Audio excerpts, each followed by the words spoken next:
Hello friends, नमस्कार। हमारे YouTube channel runners अड्डा पे मैं मुकेश वर्मा आप सबका अपने डेली करंट अफेयर्स के क्लासेज में बहुत बहुत स्वागत करता हूं। फ्रेंड्स, करंट अफेयर्स की यह श्रृंखला अनवरत लगातार चल रही है, पिछले 15-20 दिनों से चल रही है और ऐसे ही ये अनवरत चलती रहेगी। पर डे आपको सुबह 8 बजे करंट अफेयर्स की कक्षा उपलब्ध रहेगी। तो उसी क्रम में आइए देखते हैं कि आज का करंट अफेयर्स क्या क्या है, कौन कौन से ऐसी घटनाएं घटित हुई हैं जो एग्जाम में आ सकती हैं और जो इंटरेस्टिंग भी हैं। तो आइए देखते हैं कौन कौन सी ऐसी घटनाएं हैं। तो फ्रेंड्स, पहली घटना आज की देखते हैं जो कि महाराष्ट्र से संबंधित है।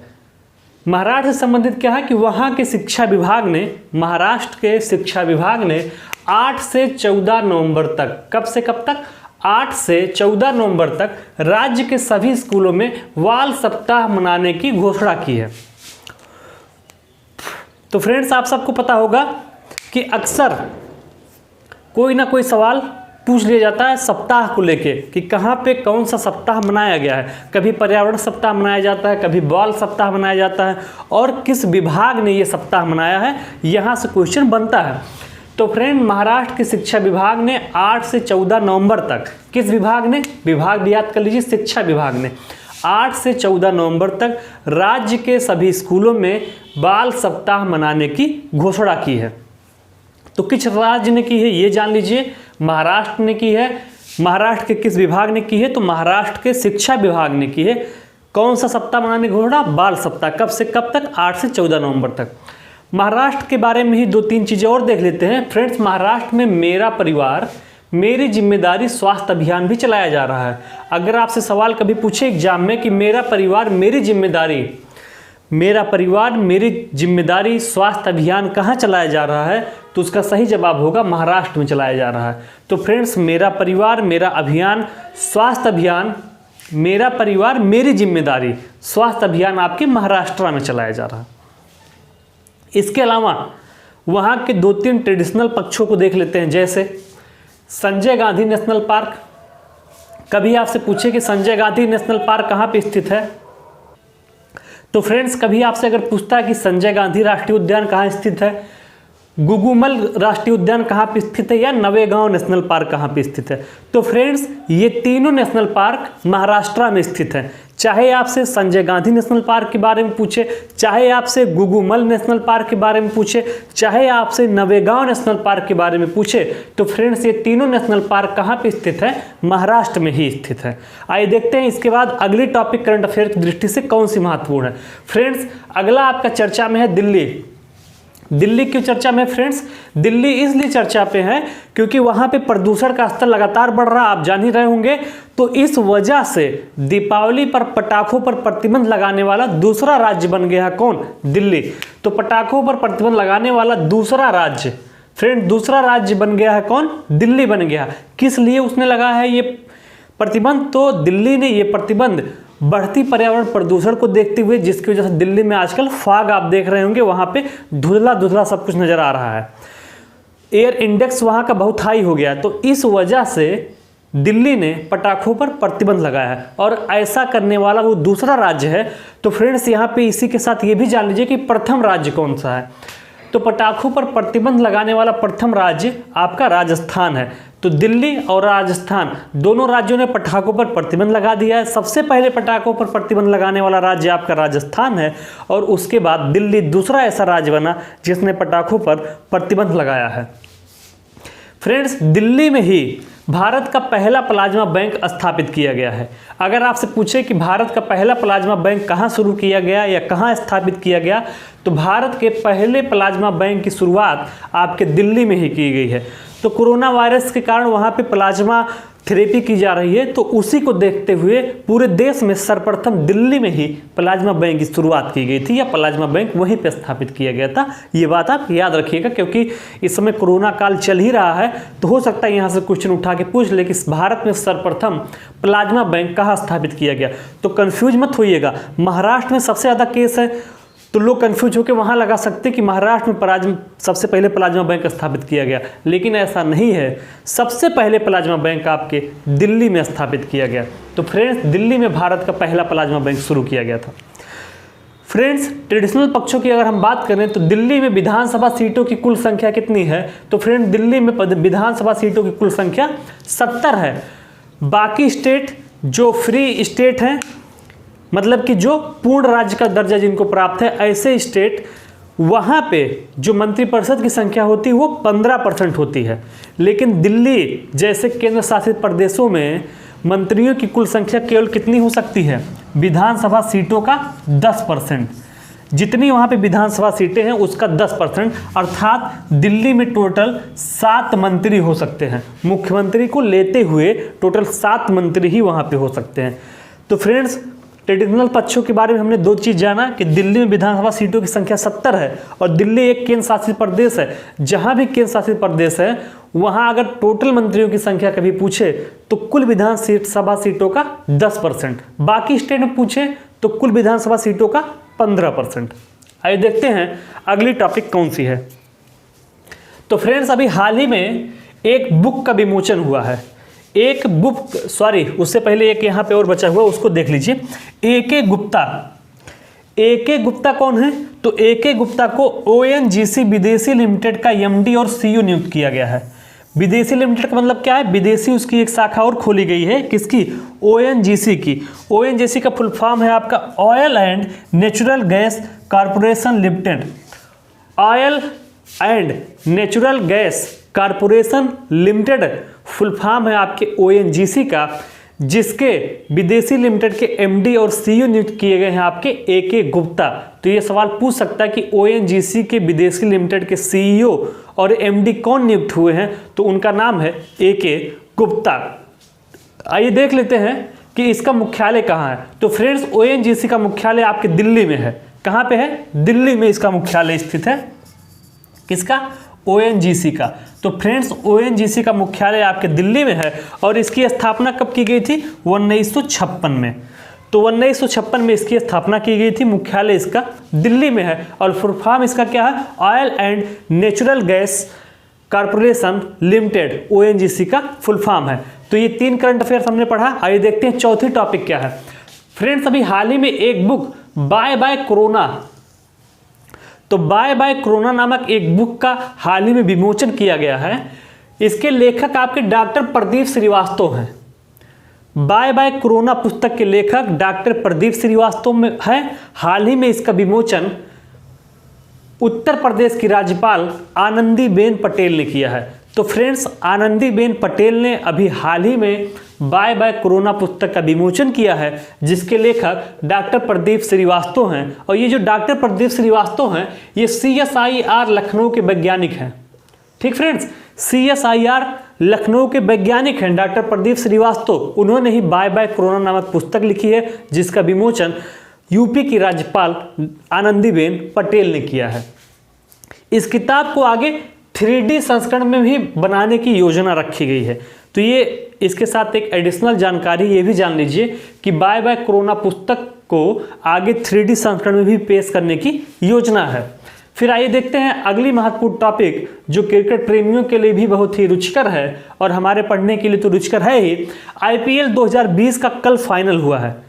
आप सबको पता होगा कि IPL 2020 का अभी कल फाइनल हुआ है, जो कि 13वां संस्करण था। IPL का कौन सा संस्करण था? 13वां संस्करण था। और इसकी विजेता कौन हुई है? मुंबई इंडियंस। तो इस बार की IPL विजेता मुंबई इंडियंस है, जिसने रिकॉर्ड 5वीं बार IPL को जीता है। 5वीं बार, तो रिकॉर्ड 5वीं बार IPL को जीता है किसने? मुंबई इंडियन ने। और अब की बार IPL का जो आयोजन किया गया था, IPL के 13वें संस्करण का आयोजन आपका UAE में किया गया था। कहाँ किया गया था? UAE में किया गया था। IPL के 13वें संस्करण का आयोजन UAE में किया गया था। 13वें संस्करण की विजेता टीम मुंबई इंडियंस है, जो कि 5वीं बार IPL पे कब्जा की है। और उप विजेता टीम कौन सी है? तो फ्रेंड्स उप विजेता टीम आपकी दिल्ली DC है। ठीक है, तो दिल्ली कैपिटल उप विजेता रही है और मुंबई इंडियंस विजेता रही है। इस बार के ऑरेंज कैप विजेता की अगर बात की जाए तो ऑरेंज कैप इस बार लोकेश राहुल को मिला है और पर्पल कैप आपके कैगिसो रबाडा को मिला है। तो फ्रेंड्स ये बहुत ही महत्वपूर्ण 5 करंट अफेयर्स के टॉपिक हमने पढ़ के खत्म किया है। इसके आगे अन्य 5 और महत्वपूर्ण टॉपिक कौन से हैं उस पर भी अपनी दृष्टि डालते हैं। तो फ्रेंड्स आइए देखते हैं कि बाकी के 5 और करंट अफेयर्स कौन कौन से हैं जो कि पिछले 2-3 दिनों में महत्वपूर्ण रहे हैं और चर्चा में रहे हैं। तो अगला टॉपिक आपका सबसे महत्वपूर्ण, सबसे इंटरेस्टिंग, जिसको आपने कल रात भर देखा होगा T20 मैच की तरीके से। उधर IPL का फाइनल चल रहा था और इधर बिहार विधानसभा का फाइनल चल रहा था। तो फ्रेंड्स अभी कल बिहार चुनाव 2020, तो बिहार विधानसभा चुनाव 2020 का रिजल्ट आया है फ्रेंड्स। कल आप सब ने देखा कि एकदम T20 मैच की तरीके से रिजल्ट आ रहा था। कभी बीजेपी की समर्थित NDA भारी पड़ रही थी, कभी UPA। फ्रेंड्स वो जानना महत्वपूर्ण नहीं, वो तो इंटरेस्टिंग टॉपिक है ही। हमारे एग्जाम में क्या आ सकता है बिहार चुनाव से, ये महत्वपूर्ण है। और वो हमको देखना कि बिहार चुनाव से, जैसे बिहार PCS का पेपर भी होना है, तो कौन सी ऐसी चीज़ें हैं जो बिहार चुनाव से पूछी जा सकती है, हम उसी को देखेंगे। फ्रेंड्स पहली बात ये जानना आवश्यक है कि बिहार में कुल कितनी विधानसभा की सीटें हैं जहां पर चुनाव हुआ। तो फ्रेंड्स कुल 243 सीटों पर चुनाव हुआ है। बिहार में विधानसभा की कुल सीटों की संख्या कितनी है? 243। तो बिहार में विधानसभा की कुल सीटों की संख्या 243 है जिस पे चुनाव हुआ है। अगला महत्वपूर्ण टॉपिक ये आता है कि कितने चरणों में चुनाव हुआ है। तो फ्रेंड्स ये चुनाव कुल 3 चरणों में कराया गया था। 3 चरणों में ये चुनाव हुआ है। कुल 243 सीटों पर चुनाव हुआ है, जिसमें NDA को कुल कितनी सीटें मिली हैं? 125। NDA मतलब जिसमें भाजपा है, आपकी JDU है, जनता दल यूनाइटेड, बाकी हम हैं और एक BIP है। ये 4 पार्टियां उसमें हैं। हम मतलब HAM और BIP, ये 4 पार्टियां उसमें हैं जो NDA में थी। उनको मिला के कुल सीटों की संख्या 125 है। और UPA में आपकी 110 सीटें हैं। UPA गठबंधन के अंतर्गत कौन कौन से पार्टी हैं? तो उसमें कांग्रेस है आपकी, उसमें आपकी RJD है, राष्ट्रीय जनता दल, ठीक है। उसमें आपकी CPI-M है। CPI 2-3 पार्टियां होती हैं CPI की, एक यम है, एक मार्क्सवादी है। तो इसमें CPI की 3 पार्टियां और बाकी 2 कांग्रेस और RJD शामिल है। उसको मिला के कुल 110 सीटें आई हैं UPA की। सरकार बनाने के लिए कुल कितनी सीटें चाहिए थी? 122 सीटें, ठीक है। 50+1 का फार्मूला भारत में चलता है बहुमत का। तो 243 का आधा होता है 121 दशमलव कुछ होगा, तो मतलब 122 सीट आपको चाहिए। तो 122 सीट वहाँ सरकार बनाने के लिए चाहिए थी। NDA को 125 सीट मिली है, UPA को 110 सीट मिली है। अन्य के खाते में 8 सीटें गई हैं, ठीक फ्रेंड्स, अन्य के खाते में 8 सीटें गई हैं। अगर पार्टी स्तर पर देखा जाए तो RJD सबसे बड़ी पार्टी बन के उभरी है, जिसको 75 सीटें मिली हैं और BJP को 74 सीटें मिली हैं। तो RJD को 75 सीटें, BJP को 74 सीटें मिली हैं। BJP NDA के अंतर्गत है और RJD UPA के अंतर्गत शामिल है। तो ये बिहार विधानसभा से संबंधित महत्वपूर्ण तथ्य थे जो एग्जाम में पूछे जा सकते हैं। बाकी राजनीति करनी हो तो उसमें तो बहुत इंटरेस्टिंग टॉपिक है ही। तो ये 3-4 महत्वपूर्ण तथ्य से बिहार विधानसभा चुनाव संबंधित जिनको हमने देखा है। आइए देखते हैं अगला। फ्रेंड्स चीन आप जानते हैं कि कितना इनोवेटिव है, वैज्ञानिक दृष्टिकोण से कितना सफल देश है। प्रतिदिन वहाँ नए नए खोज होते रहते हैं। तो एक और नया चीज़ किया है, चाइना ने दुनिया का पहला 6G उपग्रह लॉन्च किया है। तो फ्रेंड्स चाइना ने दुनिया का पहला 6G उपग्रह लॉन्च किया है। तो आपसे सवाल पूछेगा कि किस देश ने दुनिया का पहला 6G उपग्रह लॉन्च किया है। ये सवाल आपसे पूछा जाएगा कि किस देश ने दुनिया का पहला 6G उपग्रह लॉन्च किया है। तो फ्रेंड्स चाइना ने दुनिया का पहला 6G उपग्रह लॉन्च किया है। इस 6G उपग्रह जो लॉन्च किया गया है, तो वहाँ 6G जो आ रहा है उसकी स्पीड 5G से 100 गुना अधिक तेज स्पीड होगी। आप कल्पना कर सकते हैं, भारत में तो 4G चलता है KB में। सोचिए, ये भी एक बहुत बड़ा घोटाला है कि हम नेट पैक लेते हैं 4G का और चलता है 2G। फिलहाल छोड़िए उसको। चीन दुनिया का पहला 6G उपग्रह लॉन्च करने वाला देश बन गया। अगर आपसे सवाल पूछता है कि दुनिया का ऐसा पहला कौन सा देश है जिसने 6G उपग्रह लॉन्च किया है, 6वीं जनरेशन का उपग्रह लॉन्च किया है, तो वो चाइना है, जिसकी स्पीड 5G उपग्रह से 100 गुना अधिक तेज होगी। तो ये बहुत ही महत्वपूर्ण है, नोट कर लीजिए और याद भी कर लीजिए। आइए देखते हैं अगली टॉपिक। तो फ्रेंड्स अगली टॉपिक आपका मेरी सहेली अभियान से संबंधित है। मेरी सहेली अभियान भारतीय रेलवे के आरपीएफ, रेलवे प्रोटेक्शन फोर्स द्वारा शुरू किया गया है। तो मेरी सहेली अभियान भारतीय रेलवे के आरपीएफ द्वारा शुरू किया गया है। किसके द्वारा शुरू किया गया है? भारतीय रेलवे के आरपीएफ द्वारा शुरू किया गया है मेरी सहेली अभियान। किस लिए शुरू किया गया है? तो फ्रेंड्स ट्रेन में अकेले सफ़र करने वाली महिलाओं की सुरक्षा के लिए यह अभियान शुरू किया गया है, जिसका नाम है मेरी सहेली अभियान, जिसको भारतीय रेलवे के आरपीएफ द्वारा शुरू किया गया है। आरपीएफ का फुल फॉर्म होता है रेलवे प्रोटेक्शन फोर्स, ठीक है, रेलवे सुरक्षा पुलिस जिसको हिंदी में कहते हैं। तो मेरी सहेली अभियान भारतीय रेलवे के आरपीएफ द्वारा शुरू किया गया। किस लिए शुरू किया गया है? ट्रेन में अकेले सफ़र करने वाली महिलाओं के लिए यह अभियान शुरू किया गया ताकि उनकी सुरक्षा के साथ कोई खिलवाड़ ना हो। आइए देखते हैं अगली टॉपिक। फ्रेंड्स अगली महत्वपूर्ण टॉपिक आपकी है पेलागोर्निथिडस। पेलागोर्निथिडस नाम का एक विशालकाय पक्षी का जीवाश्म खोजा गया है, ठीक है। तो पेलागोर्निथिड्स विशालकाय पक्षी है एक, जिसका भी जीवाश्म खोजा गया है।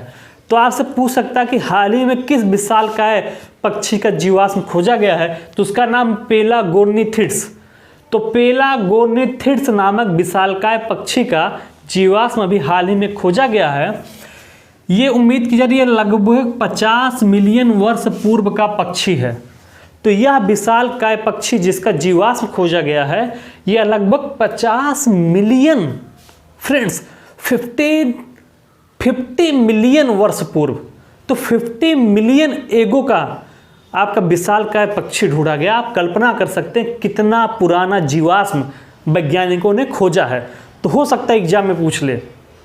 तो फ्रेंड्स लगभग 50 मिलियन वर्ष पूर्व का विशालकाय पक्षी का जीवाश्म खोजा गया है, जिसका नाम है पेलागोर्निथिड्स पक्षी। उस पक्षी का नाम दिया गया है पेलागोर्निथिड्स।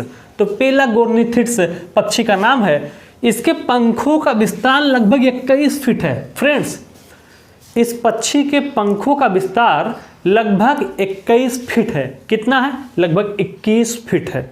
याद कर लीजिए कि 50 मिलियन वर्ष पूर्व का ये पक्षी है, जिसका नाम पेलागोर्निथिड्स है। उसके जीवाश्म की खोज की गई है और उसके पंखों का विस्तार लगभग 21 फीट है। आइए देखते हैं अगली टॉपिक। फ्रेंड्स अगला नाम आपका जो चर्चा में है वो ज्ञानेंद्र निंगमोबन का है। किसका है? ज्ञानेंद्र निंगमोबन का नाम चर्चा में है। क्यों चर्चा में है? ये हॉकी इंडिया के नए अध्यक्ष चुने गए हैं।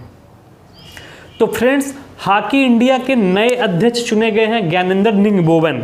अब देख लेते हैं कि हॉकी इंडिया की स्थापना कब हुई थी। तो फ्रेंड्स हॉकी इंडिया की स्थापना आपकी 2009 में की गई थी। हॉकी इंडिया आपकी 2009 में स्थापित की गई थी। इसका मुख्यालय दिल्ली में है, न्यू दिल्ली, ठीक है। तो हॉकी इंडिया का मुख्यालय आपकी न्यू दिल्ली में है। स्थापना इसकी 2009 में की गई थी। ज्ञानेंद्र निंगमोबन हॉकी इंडिया के नए अध्यक्ष चुने गए हैं। इसके पूर्व अध्यक्ष आपके कौन थे? मोहम्मद मुश्ताक अहमद। तो फ्रेंड्स मोहम्मद मुश्ताक अहमद इसके पूर्व अध्यक्ष थे। वर्तमान अध्यक्ष इसके ज्ञानेंद्र निंगमोबन है, जिनको हाल ही में हॉकी इंडिया का नया अध्यक्ष नियुक्त किया गया है। स्थापना हॉकी इंडिया की हुई थी 2009 में। हेडक्वार्टर इसका न्यू दिल्ली में है।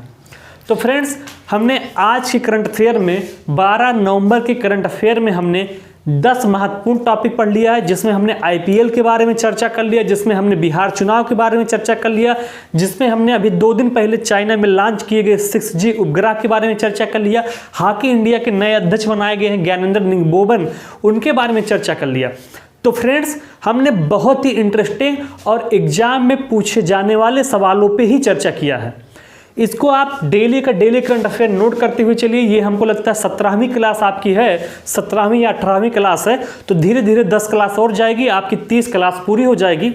और बीच बीच में मैं आपको ट्रिक के साथ कुछ जीएस के वीडियो भी दे रहा हूँ। अभी कुछ दिन पहले आपको पॉलिटी का वीडियो दिया था और एक दिन पहले आपको अभी जियोग्राफी में नेपाल की चोटियाँ जो स्थित हैं उसको बहुत शानदार ट्रिक के माध्यम से बताया। तो ये सब चलता रहेगा और करंट अफेयर्स की क्लास जो है वो डेली सुबह 8 बजे आपको मिलेगी। तो फ्रेंड्स सुबह 8 बजे आप लोग आइए, लाइव आइए, प्रीमियम चलता है, वहाँ अपना कमेंट दीजिए आप लाइव चैट में, तो वहाँ मैं आपको रिप्लाई भी करूँगा। ठीक फ्रेंड्स, तो आप लोग इसको नोट करते हुए बाकी अपनी पढ़ाई जारी रखिए। दीपावली भी आने वाली होगी, आपको घर भी जाना होगा, लेकिन घर पे पढ़ाई नहीं हो सकती, लेकिन वीडियो तो देखा जा सकता है। तो ये सारी चीज़ें आपके लिए ही की जा रही हैं, इसका आप लुत्फ उठाइए। चैनल को ज़्यादा से ज़्यादा लोगों के पास शेयर करिए ताकि सब्सक्राइबर बढ़ सके। धन्यवाद।